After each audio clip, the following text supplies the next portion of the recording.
So are you shifting body over there though? Yeah, absolutely. I'm changing, you know, let's say I go down on a leg. I might put more pressure into this leg To come back. Now, Now, is that something that you're like, is that something that you can do out of the hand? For sure. Pretty good idea of where that's gonna. Absolutely, 100%. So when I talk to the guys, it's all about adjustability, right? Everybody down there is going to be different. Everybody behind you is going to be different. Everybody in the box is going to be different. Yeah. So if I know, okay, I can see it, I'm going to give my sign. I always have my guys, like I said, start up into a signal stance position so they get used to that. Okay, I might sit up here on this pitch. I might sit up here on this pitch. Not this dead center cut. I'm getting them to understand, okay, how can I use my lower half to receive a pitch? How can I use my glove trigger to receive a pitch? So what I typically do is when I set up, I give my sign, I understand what spot I might be going to, and then I'm looking at the plate to understand where my glove needs to get to.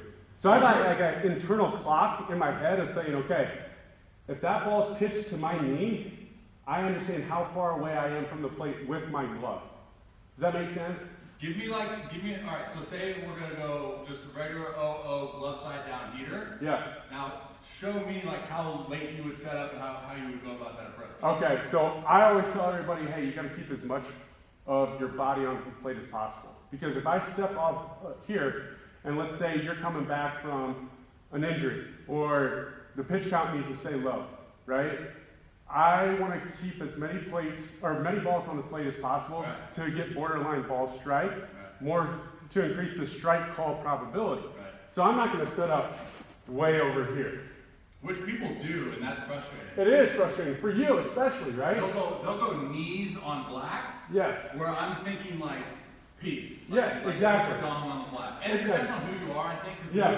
Like, are we going to cut the plate in half, or are we going to cut it in thirds? Right, and I would say thirds, right? I would always want my center point, so we cut it here down the middle, and now we got these two halves right here. Now I'm cutting it there, and that's where my center point's going to be at. I might flash my target out here. Yeah, depending on the count. Depending on the count, and how much movement you have maybe on a two-seam. Yeah. Okay, or if you're throwing a cutter, and you're over here, okay, I'm going to start my glove here, to know that I want you to throw it there, right? That's that relationship you and I need to have prior. But that's why I think that communication. For sure. So if I call that pitch, I'm going to go, okay, I want this here. Now I'm going to move. As you're coming set, I might stand up here. Okay, now I'm looking at the plate. You getting your setup, your one. So you're there. I'm there. And I'm not even like lifted yet? Right. I got you. So, okay, what pitches do you have in your arsenal? Slider, curveball, you know, two-seam that you feel comfortable throwing it glove side to run back over the plate. That's something that I gotta know. Now I can change my setup too. Umpire can get so many different views of the plate. Yeah. So understanding, okay, here's my batter.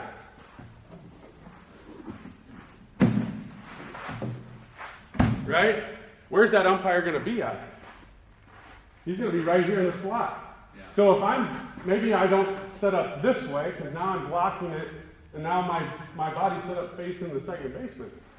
I'm going to give him the best possible view. Like that ball across the plate. Yeah. Call it side saddling. Yeah. Right? Maybe I'm here. Okay? So hardest pitchers, what I believe for the umpire to call a strike is low, and once you start to move in towards the hitter. Right. The high ones, they're at his eyes. Yeah. We want to move the ball to his eyes. We want to move the ball to his eyes. He wants a good presentation of the pitch. Right. If that makes sense. No, it does. So, yeah, I mean, I just move shit around. Now, I could be square here, too. Well, because that's what I'm thinking, like, yeah. With what I want to see, because we start getting into dangerous territory, I think. Yes. If you're going like this. I don't like that. Because what does that do to your body and the frame, right? For sure. It's smaller. That's because then when you go inside to that righty, whereas like as a pitcher, sometimes guys struggle with going in. Right. Right? Because there's that mental block. For sure. So if you go shift and you get smaller as a target, yeah. it almost, so like the pitcher feels like crap. That's a small area, dude. For sure, 100%. Unless, instead of like going, hey, I'm getting like super big. Yeah. Now I feel like, dude, that's a Well, big area. think about this too. Why do certain pitchers have certain catchers catch for them? Oh yeah. What, you know? Yeah. I mean, well, like you just said, hey, you're a big guy, Tyler. I want you to catch for me. Yeah. Because you're a big frame. Yeah. Now, I gotta drop my ego and you say, be as square as possible behind the plate. Yeah. And that's okay for you. I gotta take your feedback because I work for you. I serve Absolutely. you. I serve you. I don't. And that's like saying, because like that would be a conversation I would have. Yeah. If the first inning you went in and you turn, Yeah. I'm like either saying time or I'm talking to you in the dugout and being Right. like, yo, it's making it a little bit more difficult on me if you do that. You know, 100%. instead of doing the other way. 100%. Yeah. I'm all yours, right? I'm your butler. I have another word for that. But left side. Okay. Left side 0-0, where you would set up. And then glove side, let's do glove side 0-0 again. Okay.